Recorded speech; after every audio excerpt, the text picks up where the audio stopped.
ভালোবাসা ঠিক ততক্ষণই ভালো লাগে যতক্ষণ ভালোবাসার কথাটা দুজনের মাঝে প্রকাশ পায় না।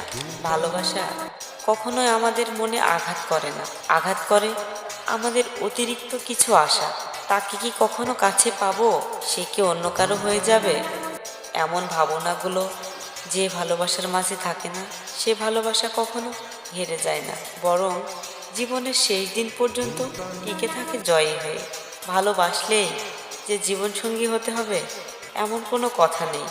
ভালোবাসা তো সেই শব্দ, যে শব্দের মাঝে কোনো চাহিদা প্রবেশ করলেই কষ্ট সেখানে প্রবেশ করতে বাধ্য।